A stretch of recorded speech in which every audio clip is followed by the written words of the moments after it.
Hello, everyone. Today we have Nazneen Yes. from Hugging Face, who is working on AI safety and alignment using reinforcement learning with human feedback. She's an expert in the space of large language models and their evaluation. Before Hugging Face, she led a team of researchers at Salesforce focused on building robust natural language generation systems based on LLMs. And she got her PhD at UT Austin in computer science. So everyone, welcome.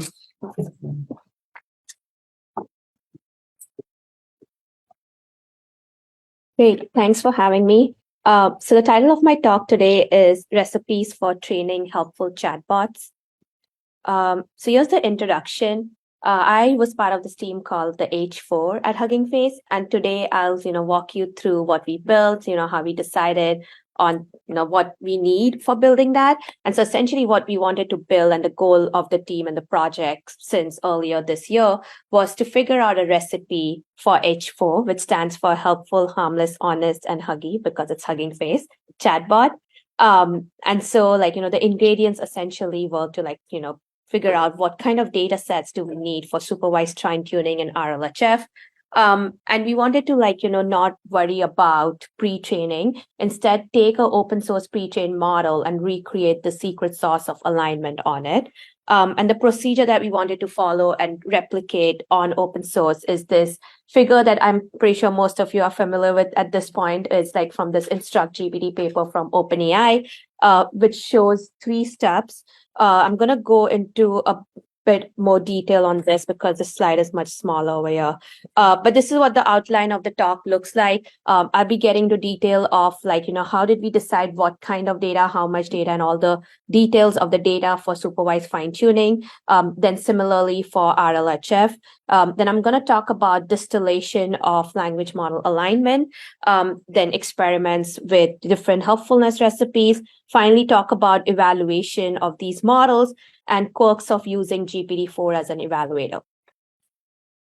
Okay, so this is kind of what overall recipe that Instruct GPT paper from OpenAI put forward as, the steps for training a chatbot. So the first step over here is to do supervised fine tuning. Essentially, you're doing fine tuning with human instruction demonstration data. So the input and the output are both given by humans. The step 2 is the input is given by a human, the output comes from models, and then the human just rates thumbs up, thumbs down, or ranks them. And then you train a reward model, which is essentially just a classifier. And then the final step 3 is doing fine tuning using that reward model with reinforcement learning. And so the way I'm looking at it is step 1 is more for making a model into a helpful chatbot. And the steps 2 and 3 are essentially trying to add those guardrails in place for harmlessness. So let's get started with talking about helpfulness, and most of my talk today will be focused on the step 1. So let's start diving deeper into this, and let's start it with the data set. How do we decide what we need for doing the supervised fine tuning? So the data set for helpfulness for supervised fine tuning looks somewhat like this. This is from the self-instruct paper, if you're aware of that, from end of last year. So you have something that we call as a task, which then has an instruction, which is essentially a request by a user asking the model to fulfill or give a response to a certain task. And that is followed by an input and an output. The input in this case is optional. It could just be part of the instruction. And then the output is the expected output that the model should generate. But while we are doing this training, the human provides the expected output that the model would have generated in the actual test case. And so here the input and the output are called instance or demonstration or completion. And that's why this is called instruction demonstration. So this is kind of just a high level landscape of what these data sets for instruction demonstration look like. And you must have, been familiar with at least some of these. And the way I've tried to put this is on this line where on one side, I'm showing data sets that were generated using models or more powerful language models. And so they're more synthetic data sets. On the right, I'm showing like human written data sets. And so these are data sets that the human wrote the input as well as the expected output. And so examples of these are like, so the Surge Instruct is the data set that we at Hugging Face H4, contracted with Surge, this company that, that basically had contracts with annotators that were writing the inputs and outputs, but we had to give them all the specifications of what kind of data we need. And then you must have heard of like, obviously Open Assistant is this other community-wide effort where, people contributed manually writing inputs and outputs. Similarly with Dolly. And then on the other hand, you can see like, the self-instruct data set. I'm going to like dive into some of these. How are these synthetic data sets created for helpfulness or for supervised fine-tuning? So one of the examples of how this synthetic data is created is in the self-instruct paper, which is called bootstrapping the data. So in this case, they start with 175 seed tasks. That is, a 175, like a very small data set of examples where the manually written inputs and outputs from humans, those are added to a task pool. Then a language model, like, basically you bootstrap by giving that to the language model in a few short setting and ask it to generate more data like that. And then you have another language model that does this task classification, like, what kind of task is this sample or the example belonging to. And finally, it also does this more fine-grained classification as to like, does it have, output first or does it require input first and so on. And because this is synthetic data and created in this like a very scalable way, you also have to do a lot of filtering to make sure that it is very high quality. So another way of generating this kind of synthetic data is what UltraChat did. And in this case, they had like a human in the loop process. So a human would like, look up like either, search Wikipedia or something, and then come up with, topics that they want to generate data for. And then, ask the model, like provided with the required material that would be needed for, coming up with, say, question answering or summarization or any of these specific tasks. And then give it to a more powerful model like ChatGPT or GPT-4. In this case, it was ChatGPT and then, actually GPT-4. And then you kind of like, keep doing these loops of like, giving the material to the model and say like, come up with questions and answers on this particular task using all this material. And then, then the human looks at it and then keeps querying it and refining it more and more. So this is another way of creating synthetic data. Obviously, this has a human sitting there and doing a lot more filtering in the process. Then there's another one, which is like even less human involved, which is role playing. And this is the Camel data set. In this case, all that the human does is like come up with an idea of what task or what, example they want. So at a high level, it would be like develop a trading bot for the stock market. And there would be two LLMs. One would be role playing as an AI assistant. The other would be role playing as an AI user. And then they basically just specify the task and like let these two bots chat with each other and create a conversation data set, which is again like a synthetic data set for supervised fine-tuning. So this is kind of like, just going back to this, landscape. It looks like, there people have been very creative in how do we get, very high quality data quickly without spending a lot of money. And because humans are inefficient and expensive. And so these are like, some examples that we looked at. But on the other hand, we also cannot like, underestimate how good quality like the manually created data sets are. And so we at Hugging Face decided to like, go with everything like very manual and like, have humans do both the input and the output, also go figure out like what are the, essential documents or, other material they need for coming up with creating this data set. But when we started doing that, we were earlier in the year. So this is back in January or February of this year. And this is what the landscape looked like at that time. And so there was very little data sets available. A lot of these were mostly synthetically created. So we wanted to like, kind of leverage what was existing out there, but we also had to make some really important decisions because we're going to like pay money and like make sure that the data that we collect is actually useful for building the model and, the applications that are built on top of it. So these are the learnings that we had from the past papers that were, creating these supervised fine-tuned data sets. We knew that the data set has to be in the range of tens of thousands of examples. So this is from the self-instruct data set. And we also knew that, these models that are trained on this data set show diminishing returns after just a few thousand high quality instructions. So you don't need a lot, and then it saturates very quickly. So these are the two findings that we had when we started to go collect data set for supervised fine tuning. But we also had to give some very fine-grained specifications on what we want for our data set. In particular, we had to decide what is the task distribution we want for the data that we are collecting. I mean, we know it's tens of thousands, but how many thousand of what task, right? The length distribution, should the prompt have a certain length? Is that even an important factor? And one thing is that we had decided that we want to make it high quality and human written, but then there were options on that as well. We could go with external vendors like Surge, Scale AI, AWS, Ground Truth, and so on, or we could hire our own contractors from Upwork and MTurk. And so those were decisions that we had to make. So let's look at each of these one by one. So because we were recreating this Instruct GPT recipe for this helpful chatbot, we wanted to take inspiration from their task distribution. So on the left, I'm showing the task distribution that Instruct GPT did for OpenAI did for their Instruct GPT paper. As you can see, that generation is the majority of it, followed by some of these open-ended tasks and brainstorming tasks and so on. And these are examples of what prompts of each of those look like. So we decided to just go with that. But instead, you must have noticed that there's this category called Other in their table, and we obviously don't know what that was. But so we decided to replace that with code. So essentially, it would be debugging, asking clarification questions about the code. So it's code plus natural language. So this is what our final distribution looked like.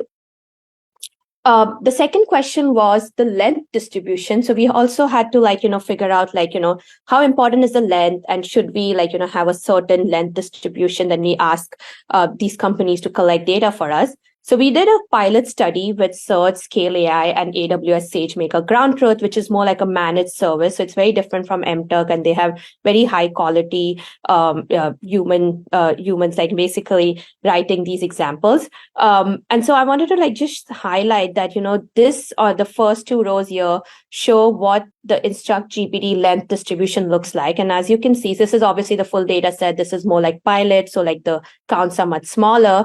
But you can see the maximum is 2048. And as we know, that was the standard context size in the beginning of the year. And then, there is obviously even the mean, and, that much, it's not basically it's more or less, in the range. But if you look at, these examples from Surge, AWS, or Scale AI, there's very high variance. So for example, AWS SageMaker, the maximum prompt length is 1036, but then the mean is just 54. And on the other hand, with Surge, the maximum length is 500, but then the mean is much 104. So it's more in the range of what we would expect from this difference in Instruct GPT. And similarly with Scale AI, we found their prompts were just very, very short. And so just based on this, we said that, okay, we should probably just go with Surge, because, that seems like something that is more, in the range, not very high variance. So we ended up collecting 10,000 instruction demonstration pairs from Surge. And this is what the task distribution looked like. So this very much follows the task distribution in Instruct GPT, except for the coding part, which was the other category over there. And these are the number of examples we collected for each of these tasks.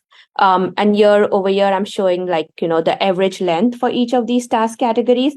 And one thing I wanted to highlight which was very surprising to me, is that the chat is actually one of the shortest prompt length categories, but for OpenAI, that is actually one of the longest prompt length categories. So, which was very interesting. And so, obviously, at that time, we did not think much about it. But when we started training models and started looking at the evaluation results, we were kind of if we had to go back and change things, how would we change that? And so these were things that we started, looking at more carefully after we had already collected the data set. So here are examples of what that data set looked like. Classification, generation, brainstorming. I'm sure you all must have seen at least some of these kind of examples of instruction demonstration data sets. So it's very much like it has everything that you can expect from like NLP kind of tasks, but also more open-ended, chatty tasks as well. Okay, so here are like some details about the task force that was used by Surge to generate this data set. We requested a US-based task force mainly because, like I said, we just wanted to replicate what InstructGPT was doing. And based on Anthropic and OpenAI's paper, it seemed like they prefer going with the US-based task force. The gender roughly equally divided. And the age range was also very, it was like a big range going all the way from 19 to 62. And then people had like, educational background ranges from technical degree to PhD. So PhD was mainly for tasks like math, coding, and so on. Okay, so now I wanted to like switch gears a little bit and talk about this data set that we collected for RLHF or for human preferences before I get into the experiments we ran with this supervised fine-tuning data set and what results we got. So again, over here, while we were collecting human preference data set, we had to come up with what are the specifications of these data sets. So again, just to like contrast this with how is it different from SFT, the SFT data set, both the input and the output are written by humans. In this case, the human writes the input, the output comes from models, which is responses, but then the human just ranks or rates them on a certain scale. Essentially, we had to decide like what is the task distribution looks like for RLHF data. Is it going to be same as supervised fine tuning? What about the length distribution? And should we do like single turn versus multi-turn? So in InstructGPT, it was mainly single turn. So if we are trying to replicate InstructGPT, we would have to go with single turn. But if we are trying to replicate something like ChatGPT, it would have to be like a multi-turn dialogue. And then we had to also decide on these dimensions of like helpfulness, honesty, and harmlessness. So these are like the HHH that Anthropic follows. Like OpenAI puts it as like helpfulness, truthfulness, and harmlessness. And then also we had to decide are they going to rate each of the responses individually, or are they going to rank them? And what are the implications of us deciding one way or the other? So we started by doing pilot study again. So we took 300 prompts from the self-instruct data set, the data set that was released end of last year, and then gave it generated model responses from our models, and then gave it to data vendors to like rate the responses of the models. And we used this Anthropic template on the left, which is essentially asking the human choose the most helpful and honest response, and then these are the responses from like model A and model B, and this is a scale which is also working as like sort of a ranking thing in the sense that 1 to 4 is like decreasingly model A and 5 to 8 is increasingly model B. And also one other thing we had to decide about is like how much data should we collect. And so again, this is from the InstructGPT paper. And as you can see, they have like the train and validation splits for each of the 3 steps, which are the SFT, training the reward model, and the PPO. And this one is in the order of tens of thousands. And like overall, this combined, which is like, this process of RLHF comes up to about 100,000. Great. Okay. So then once we got this pilot study data back, we sat down and we wanted to also so I looked at it manually and I felt that I did not agree with most of the answers that their annotators from each of these companies were providing. And so I was kind of like, I don't think this is high quality at all. So what I decided is I told my team, let's go and rate it within ourselves. And then, we basically rated like about 100 examples or so. And we followed like a similar template of like 1 to 4 and 5 to 8. And it basically the output, the takeaway was that even we did not agree amongst each other. So essentially our models earlier in the year was so bad, you were essentially breaking ties like arbitrarily. Like, you're deciding between like, should it be like, 3 versus like 7 or something like that. So if they're equally bad, it's hard to like decide which one is better, right? And so we were kind of like breaking some of these ties arbitrarily. And so as you can see, like, there was barely any like, agreement or correlation among our outputs. And then, when I aggregated that, and like looked at how well do we correlate with like for example search and scale, and so we decided like scale AI we had like more like the maximum overlap was with scale compared to like say search. Okay, so we ended up collecting 20,000 dialogues. So we decided to go with multi-turn. And so because it was multi-turn, you would have like 20,000 overall dialogues, but the number of prompts would be 80,000. So there would be, each dialogue would have about 4 turns on an average. So like, a human would prompt it, the model would respond, a human would like rate the response and then, ask the follow-up question. And then again, the model would like, generate 2 responses, and that is how it would go on. And so the task distribution we decided to follow was a little bit different from what we had for supervised fine-tuning. And the reason behind that was that we wanted to focus more on tasks that were like factual, so that, essentially this is more about making the model learn like between positive and negative signals. So making the model like discriminate between like, what is factual, what is not, what is helpful, what is not, and what is harmless and what is not. And like, for example, tasks like generation and brainstorming, there's no one correct answer. Like, everyone can come up with like different lists or recipes. And, it's hard to say, is this the best answer? Is this the most helpful answer? But if you ask like a factual question, it's like very clear what is correct and what is not. So that was kind of like our reasoning behind doing this. And so this is a task distribution that we came up with for collecting the human preference data set.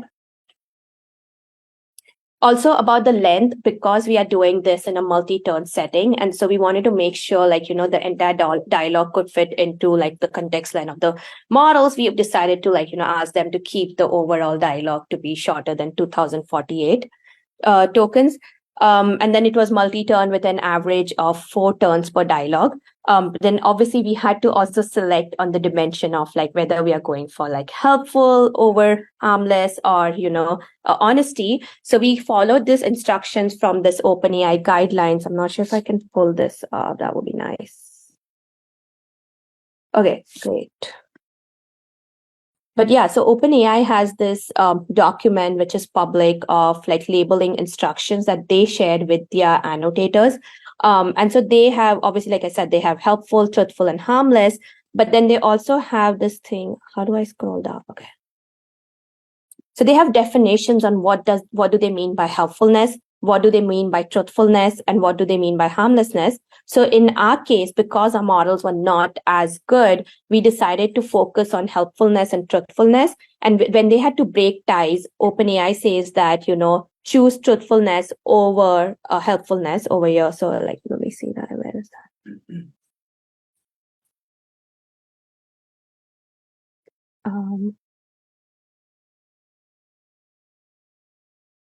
Yeah. So they wanted to like prioritize harmlessness and truthfulness over helpfulness, but we went with the other way around. We said we wanted to like prioritize helpfulness over honesty or harmlessness, because I mean, we weren't even focusing on harmlessness because we just wanted to get our model to a certain capabilities before we start thinking about that. But yeah, this is really a very good document, and like, defines what should the annotator be looking at and how do they decide when the model responses are very close, how do they break those ties? And for like, deciding between what kind of template should be used for collecting these annotations, we started off with the anthropic template that I showed a few slides earlier, which was on a scale of 1 to 8, but essentially ranking between these 2 models. And then, Llama 2 came out while we were in this iterative process. And our iterative process was essentially, we used to give an endpoint to the vendor, and then basically the annotators that they had in the managed task force would prompt these endpoints. The model would would generate 2 responses. They would, follow the instructions and, give the ranking for each of those each of those model responses. And then, again, like follow up with the second prompt, and the conversation would go on. And then they would give us the data at the end of that week. we would fine tune our model on that data so that the model now is hopefully better. And then we give like a better endpoint to them for the next week to continue this process. So it's like very iterative and like, they have to adapt to like model getting better week by week. So yeah, basically, but like, we decided to switch to, I think for 1 or 2 weeks, we collected Anthropic's, use Anthropic scale for collecting data set. But then Llama 2 came out and their results showed that, clearly that they were using this much more easier scale of just 1 to 4. So they were like, choosing which one is a better response between the two responses and then saying how much better it is. So is it like significantly better or is it only slightly better? And so that was the ranking of like scale 1 to 4. So here are examples of data that we collected. So on the left, you can see that it is asking about like, basically the human is prompting with a question and then the bot generates a response. And then, so this is the response that the human chose at this turn. And then the human, follows up with a second prompt. And then this is the bot response that was chosen by this human. And this is the rejected bot response. And this is giving the response margin of 3, which is saying that they are quite a bit different. So 4 is like very different and 1 being very slightly different. And then here on the right-hand side is more about sort of generation brainstorming kind of a example wherein the human is asking, like, can you write a text message wishing their husband a happy anniversary? And then the bot writes something. I guess my thing messed up the emojis, but, then the human follows up with saying, hey, you missed this important detail, which is, they have been married for 8 years. And so this is a chosen bot response. This is the rejected one that the human, chose between those two. And as you can see, they are quite good. So the response margin is just 1. So they're like just slightly different. Okay, sounds good. So now I'm gonna like talk about this another recipe that we tried, which is, using synthetic data set essentially for distillation of AI alignment, which is basically the paper that we released last week called Zephyr, and which was like a 7 billion parameter model, which actually beat ChatGPT, and this builds on top of the Mistral model. But I just wanted to basically we recreated some of the steps that were there on the Instruct GPT paper, but now with using synthetic data set. And so the first one is like, you are basically like using a data set. In this case, we use Ultra Chat. So this is a data set I showed a few slides earlier for supervised fine tuning, wherein like a human was brainstorming and like gathering the material and then chatting with this GPT-4 model to like generate multiple different, outputs for the instruction. And then, this is how we collect that data set, which is called the Ultra Chat. And then we use that for fine tuning our model. And then the second step is the response generation AI ranking. So in this case, also, we used Ultra Feedback, which is a data set that was released. And the way this data set was constructed was that, they asked took some prompts from like ShareGPT and some of these different data sets of SFT that were already out there. And then they gave it to 4 different models, like 4 different powerful models, like Palm 2, Claude 2, GPT-4, and so on. And then they asked this GPT-4 to like rank each of those 4 responses. And then so the one that is the best is the one that GPT-4 ranks as the highest. So each of these are scored individually on a scale of 1 to 10. And the one that gets the maximum score is like the best response. And then finally, we did something called DPO, which you might have been aware of because it came out of Stanford. It's like this kind of alternative to RLHF, which is like doing this direct preference optimization. And so instead of basically doing this iterative process of fine tuning, you directly like optimize on like the chosen one. So we just take that and then fine tune our model directly on that chosen response. And the other one that we are using is like a random response from these other 3 responses. Okay, so I'm going to talk a little bit about experiments and evaluation for each of these recipes. One is collecting everything with like humans involved, and the second one is everything which is synthetic. But then before I discuss evaluation, I wanted to talk about like what are the benchmarks that we are evaluating on and how good are these benchmarks for evaluating chatbots.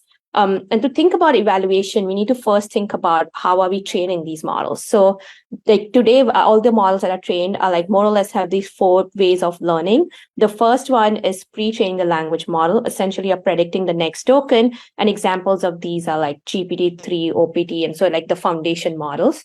The second type of learning is in context learning or the prompt-based learning. In this case, you're like just giving a new kind of task in the context of the model, and then, ask it to like, do that on new examples. So like, if you wanted to write a poem, for example, for GPT-3, you would like have written that in the context, and then it would have generated new poem on some other topic.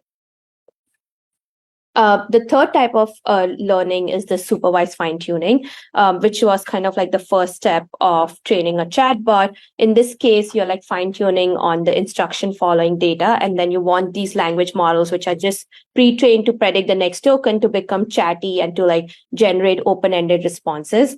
And then finally, the fourth one is reinforcement learning from human feedback, which is nudging the language model towards the values you desire. And examples include Llama 2 Chat from Meta.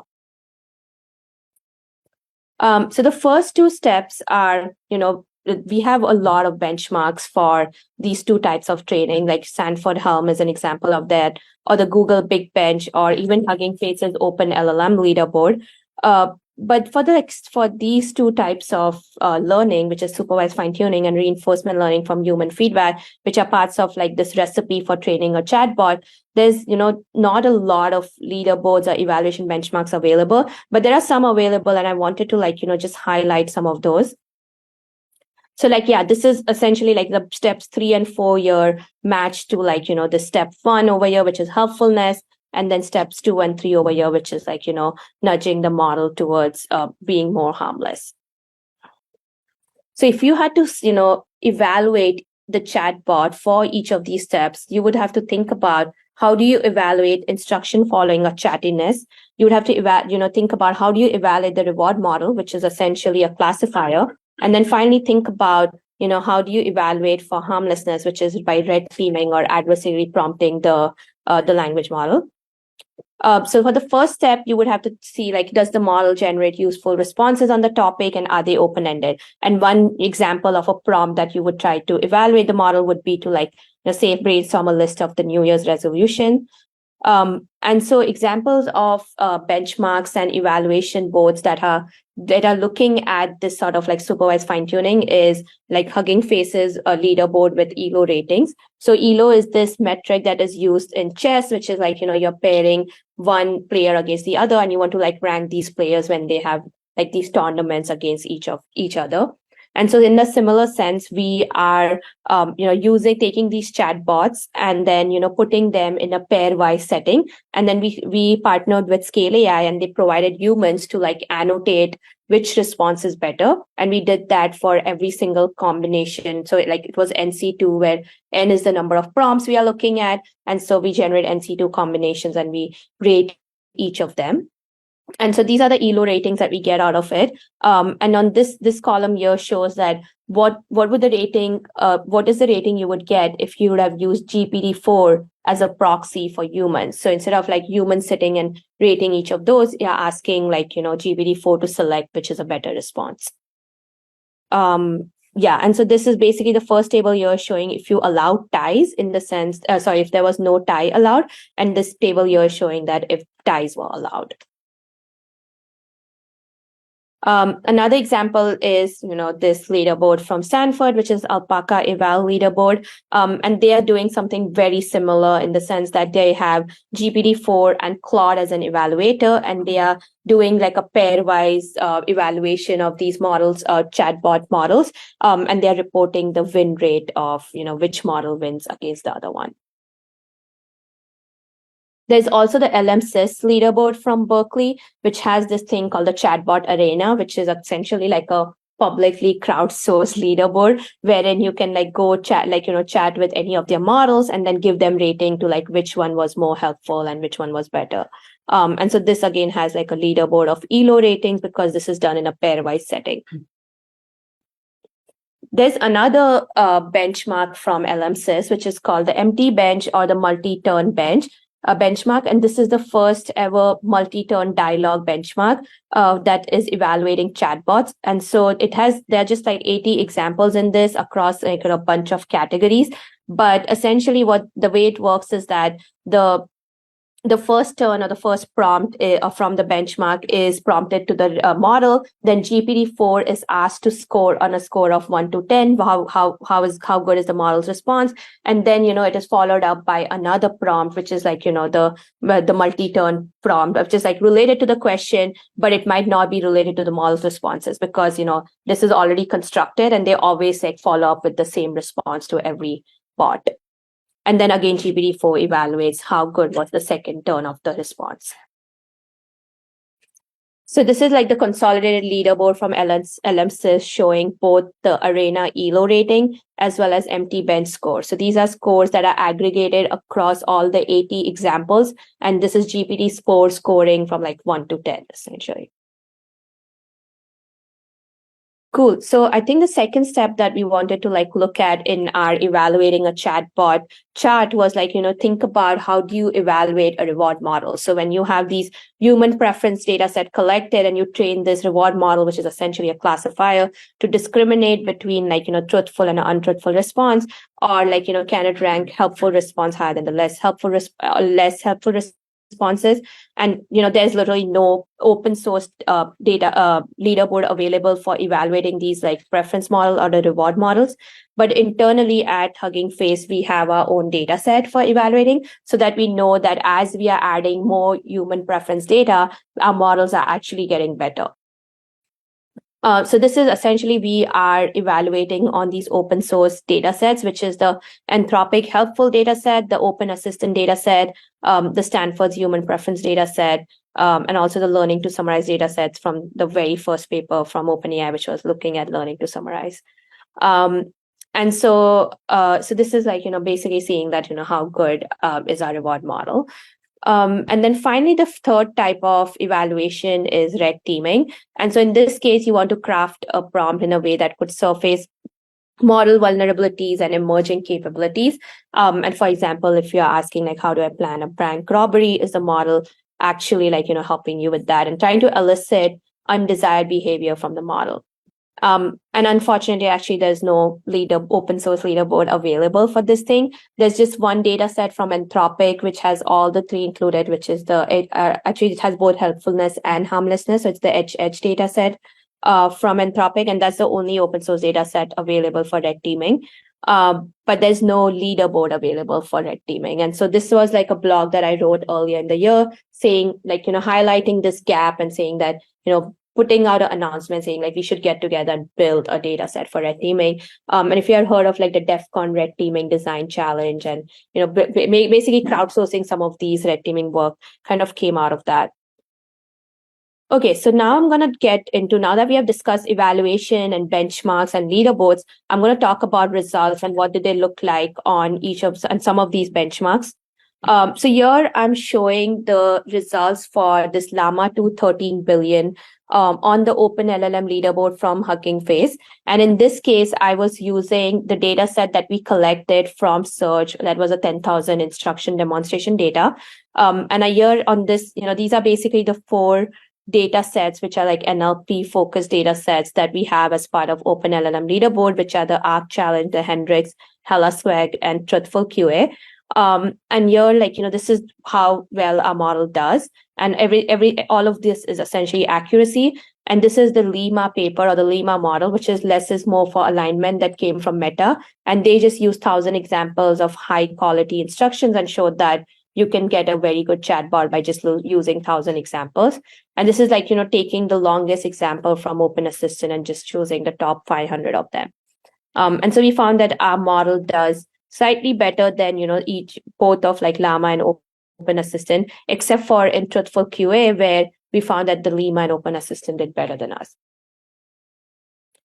And similarly, like in empty bench, we found like, the opposite was true. So this is like, empty benches. Remember that LMSys had like, turn 0 and turn 1. And then, so this is reporting the first response. This is like GPT-4 is essentially scoring on a score of 1 to 10, how good these models are on the first dialogue turn and the second dialogue turn. and the average score. And so actually this is kind of more counterintuitive to what we found on this automatic evals, is that actually the empty bench says that, the data that our model trained on the data that we collected from search is not very good. And in fact, Lima and Open Assistant, which are like a fraction of the size of the data we had, are much better. So this was kind of surprising. And then I looked into let me look at, is the length a factor in this? And it does seem like, the data, I was looking at each of those and then, looked at the average length of the prompts in each of those. And it seems like there is a very wide range. For example, like our data set, the average length was just 211 of these prompts, while Lima is like double of that and Open Assistant is almost double of that.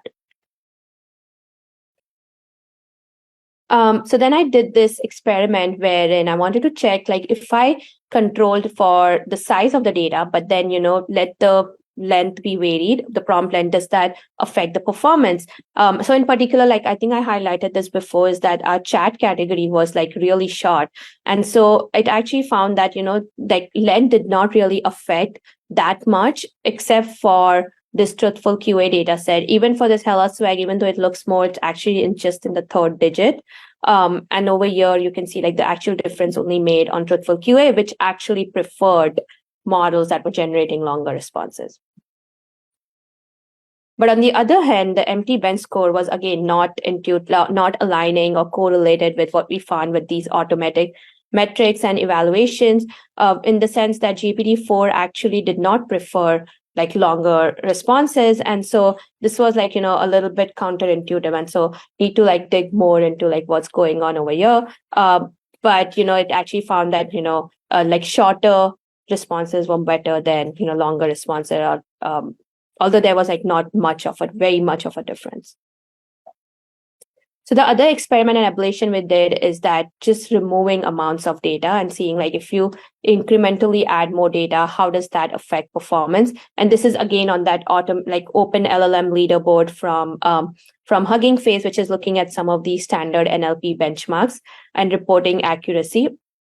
And so this is like starting with just 10% of all the data we collected from search. And as you can see, like, in all these benchmarks, actually, like it saturates very quickly. And then some of them you actually get like, you basically lose performance if you keep adding data. And so this is kind of aligning with when we started collecting data, we had this diminishing return plot wherein you said that if you have just very few thousand examples of very high quality instruction following data set, that's good enough, and then your performance saturates or plateaus very quickly after that. And so that is kind of what we got as well. Similarly, I think this is one place where empty bench actually correlated with the automated metrics, is that GPT-4 also showed that, after like about 4,000 examples, it was basically very barely any gain in performance, actually like decreasing performance with the model. Okay, great. So that was all the results on using like these human curated, very high quality data set. What about like results from distillation from these synthetic data sets? In particular, we use Ultra Chat for supervised fine tuning and Ultra Feedback for DPO. And so these are the results. So this is like basically just work that was released last week. We haven't yet released the code and the data set, which we are going to do this week. And so here I'm highlighting that Zephyr is the model we released. We used Mistral as the foundation model and then fine-tuned it using Ultra Chat and then did DPO on Ultra Feedback. And as you can see that it actually beats ChatGPT on this Alpaca eval leaderboard. Also, it is like the best in all the open, at least it's like it beats most of the 13 billion parameter models. And it's like quite competitive to Claude 2, again on the Alpaca eval leaderboard. So this is the model which has both SFT and DPO. So we did an ablation on how good or how useful is SFT and how useful is DPO, because there's this two-step process. It's like first you fine tune on instruction demonstration, then you fine tune on human preferences. And so this is the the first row over here is showing what if you directly did DPO on ultra feedback and did not do the supervised fine tuning. And you actually saw that that's really bad. So that doesn't work at all. And then the second one is saying that what if you just did supervised fine tuning and did not do DPO? And so this actually, which is like the first step, and this actually works decently well. And it's like, basically getting you to like 80 or 90% of the overall performance. And finally, this is doing like supervised fine tuning on the human preference data. So you take this row and do another round of supervised fine tuning, but on this data of human preferences. So you remember you had like the chosen and the rejected. So you give all the dialogue history, and then the expected completion is the chosen dialogue response. So in this case, you're not really doing that discriminative thing. You're still doing the SFT process, but you're just, like using the data set in a smart way, so that it follows the template of what supervised fine tuning does. And then that as well, we found that, wasn't very helpful. So the best recipe obviously is DPO plus SFT. So, doing SFT first on the ultra chat and then DPO on the ultra feedback. Both of these data sets are synthetic. And then, but it's like only slightly better than just doing SFT. Okay, so I'm getting to this final section of my talk, which is essentially looking at, so we have seen a lot of these evaluation and benchmarks and leaderboards, and many of them are starting to adopt these powerful models like Claude 2 and GPT-4 and are using as proxy for humans in evaluation. And so what are the quirks associated with doing that? And are there things that we should be considering when we are doing this at a very large scale? So when we did that, when we used GPT-4 as an evaluator, we found that it actually has a positional bias. And so in particular, it is predisposed to generating a rating of 1 in a pairwise preference collection setting. And so this chart over here shows like the average rating for model responses across like the entire data set. And on the right, on the other hand, humans are more or less uniform. And so you expect that, this distribution seems much more better than this distribution, which is skewed to the right. So then what we did is that we prompted GPT-4 to say that, hey, you have this left bias and you always generate this rating of 1, be aware of this bias. And then you tell it to debias itself. It actually flips the bias in the opposite direction. So then it starts like it is more self-aware in the sense that it knows that, it has this bias, and now it starts generating more ratings of 5 and 6. And the one way of getting rid of this is that we kind of make sure that each response is equally likely to be in right and left position. So that kind of dilutes like this bias that it has to each of these positions.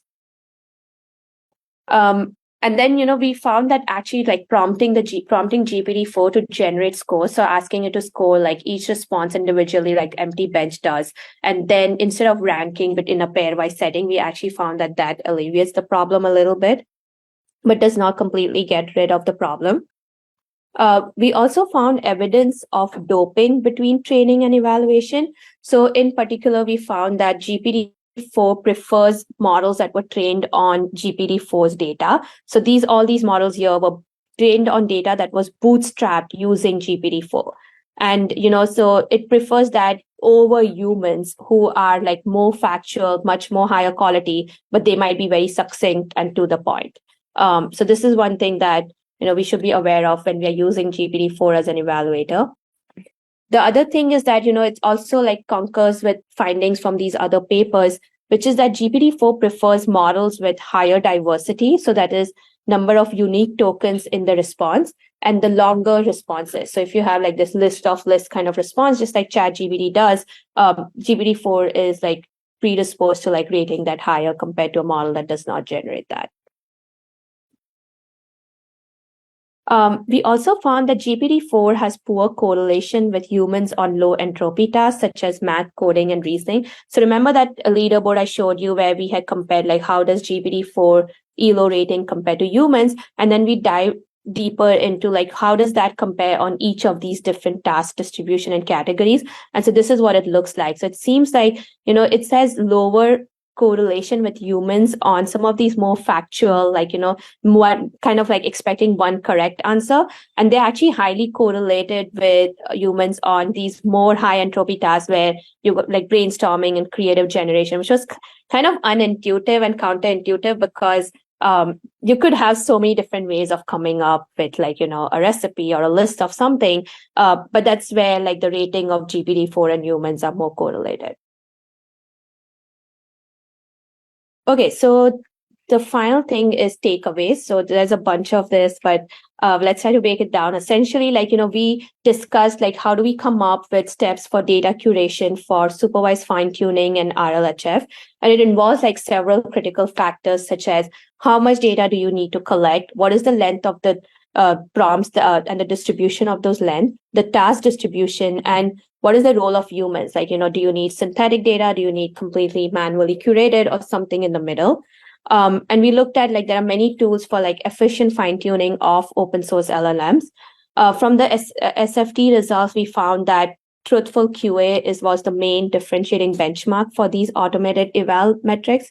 And then we found that empty bench scores were actually not correlated with these automated metrics. And so it was more sort of, it only on like some of these models, we found that they were correlated.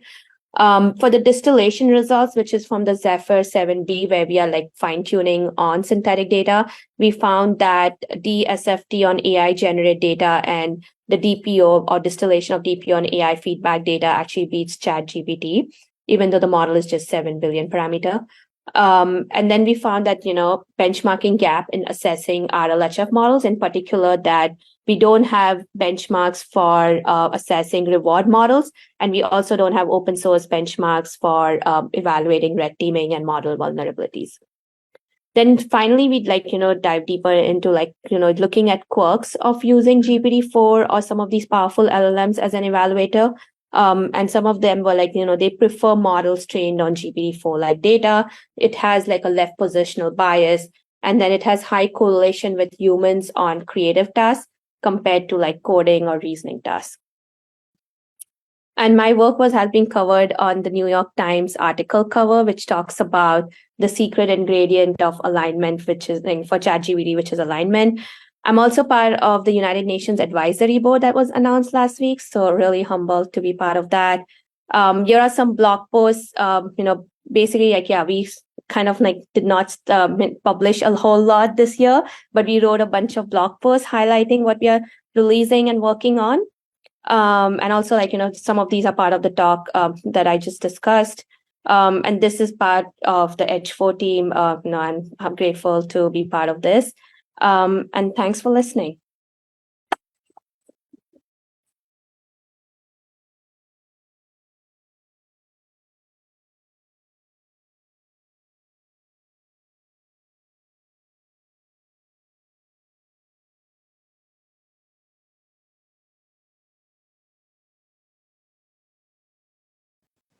When you get alternating responses from the models, do you select really high temperatures, or do you keep it pretty close to the temperature value that's also chosen in the final model? Yeah, so we did like, basically chose like, we tried experimenting with different temperatures, but then we actually found that just using different sampling strategy worked better. So like, using a different value of P and then K and some combination of that, as opposed to just like relying on temperature.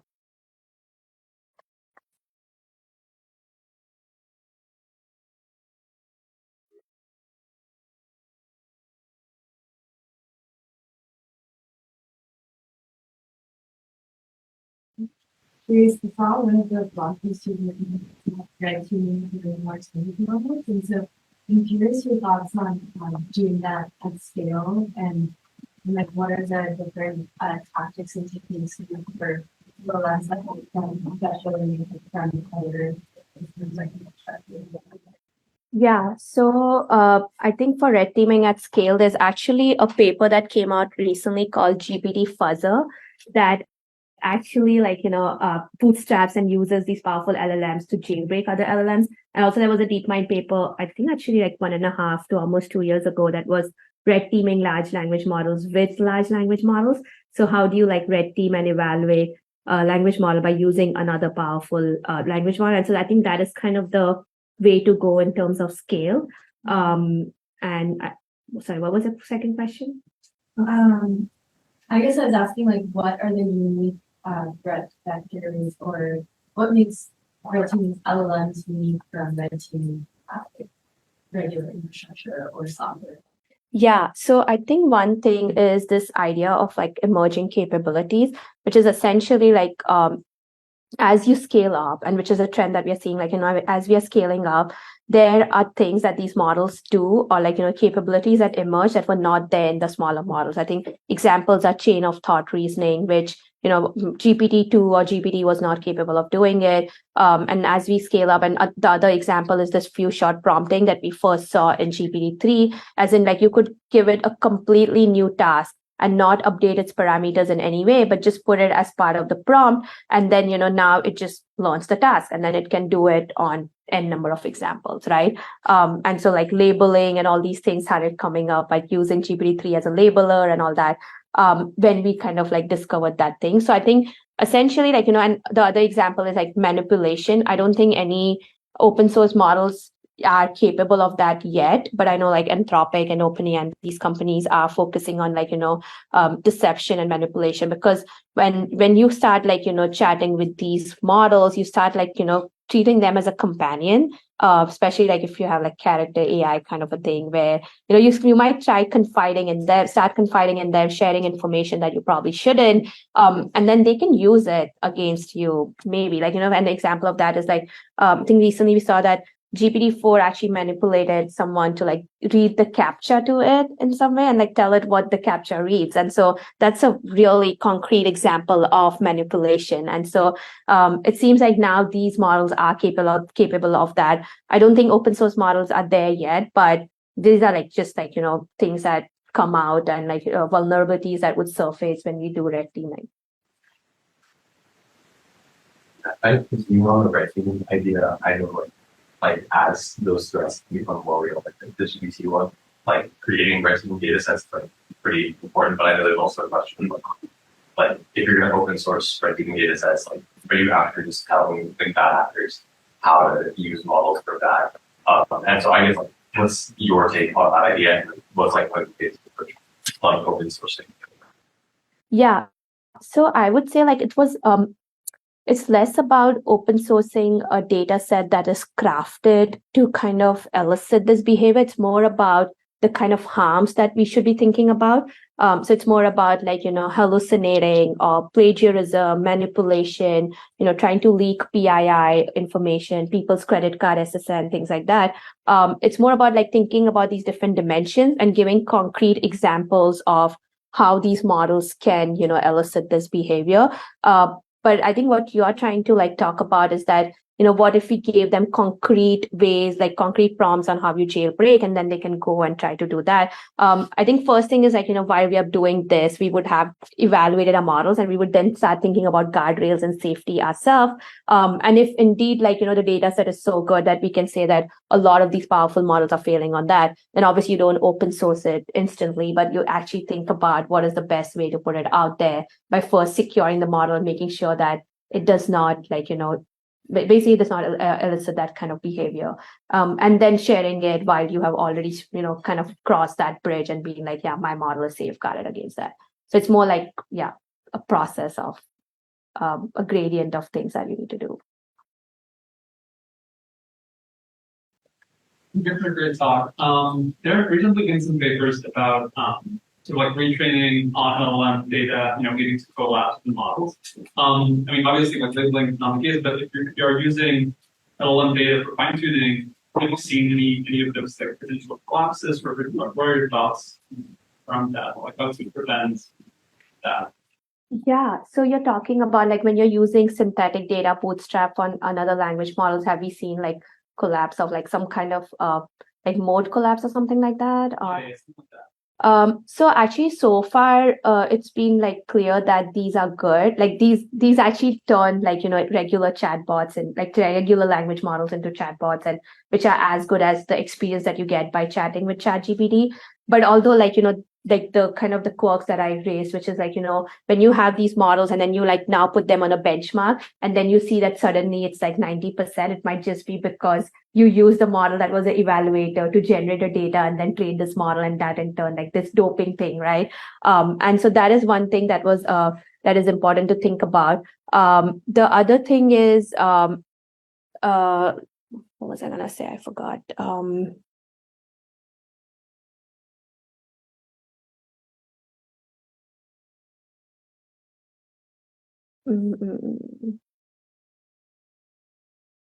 Yeah, the other thing is like about the licensing part, which is kind of not related to what you were asking, but essentially like, there was this kind of like we cannot open source it commercially. So it's like, still restrictive license.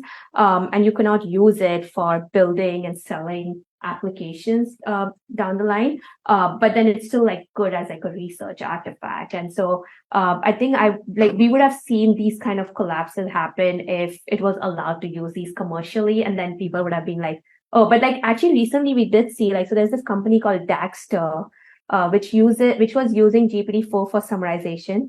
They replaced it with an open source model called Mistral, and they said that their customers haven't complained, and they are saving a ton of money, and it just seems to work fine. And they are like, it's just as good. And so, but not that I'm saying that Mistral is trained on any of the synthetic data, but it's just an example of like things that would become very clear by doing this sort of A/B testing, where you like replace this model by another one and see how that affects these things. Thank you. I have a question on Zoom. Yes. Right. It seems like another axis you might beat ChatGPT on is on cost. So I wondered what your total budget was, or your total cost was to produce your model that beat them. Oh, so the Zephyr 7B was just 4 hours of training on 16A100s. So that's less than $50, I guess. Because we used a synthetic data set, which was already open source, which is UltraChat and UltraFeedback. But the cost associated like the overall cost, all the people and everything. Yeah. I see. Okay. So all the people and everything in the sense, so there were no, I guess like UltraChat probably might have reported some costs, and UltraFeedback, but they are mostly synthetically created with very little human intervention. And so they might, I don't know if they report that. I haven't looked into that. But I would say it was still much more cost efficient than what we spent on buying data from Surge and Scale AI. And we spent about $500,000 buying about 20,000 prompts of human preferences, the 20,000 dialogue, and about 10,000 instruction demonstration data. So that was quite a bit.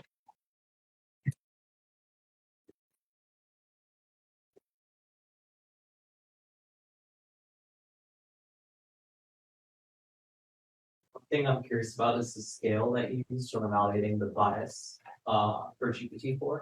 Uh-huh. So I saw it was like 1:7 on the slide.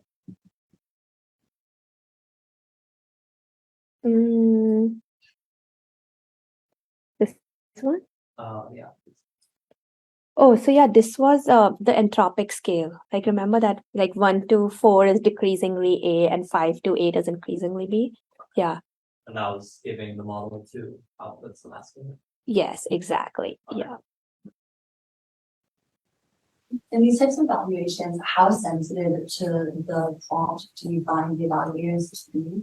Like, so you have one iteration telling it that it has to account for this left bias, to right bias. What's stopping you from then saying the distribution should be uniform, the distribution should be normal, and just kind of playing iteratively to see how what the result could be?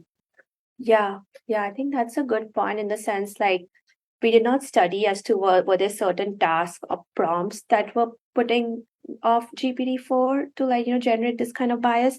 Although I would say that this was also observed by LNCIS and it's part of their findings as well. There was somewhere else.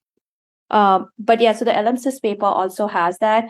But it will be interesting. Like it will be surprising if it generates this on like very long prompts or prompts from like math or something, which are just hard to kind of like evaluate when they're like too responsive, which are very similar. At least as a human, like when I see like a bunch of code, like, on this side and this side, and then it's very hard to say, and both of them are trying to do the same thing, but a very different approach. It's very hard to evaluate them. Right. And so, yeah, we haven't looked into that.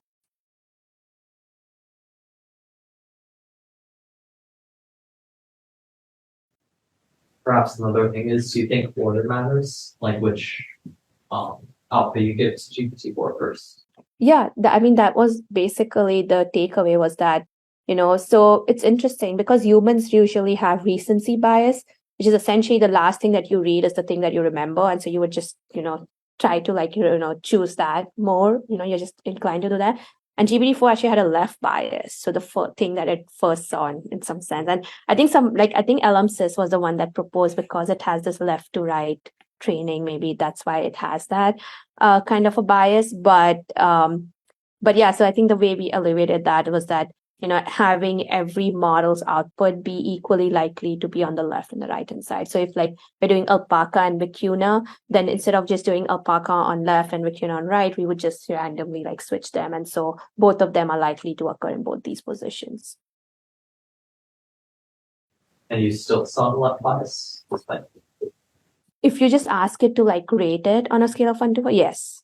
But if you say that, hey, you have this bias and try to make it aware of it, then it flips and it generates something like that. So yeah.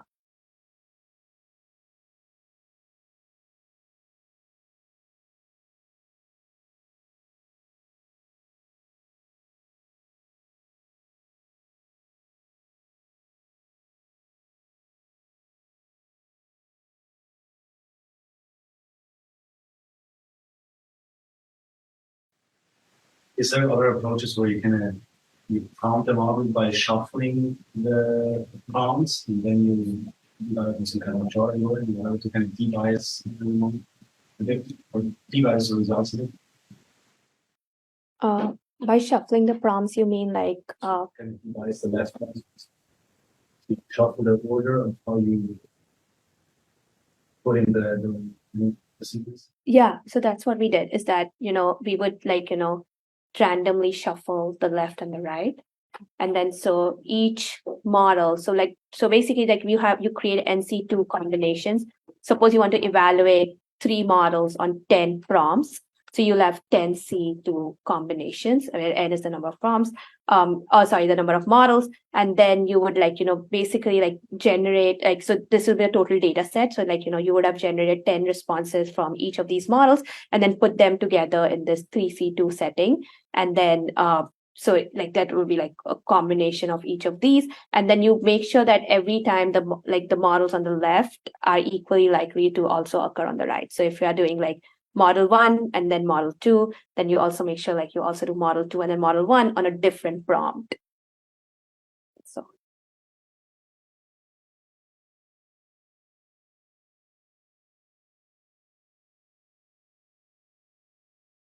There's one question. Okay. Thank you.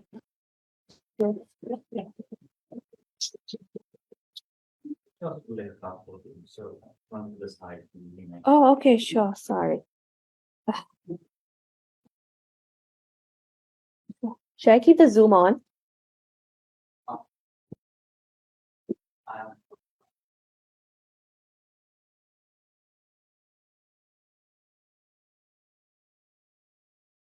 This one?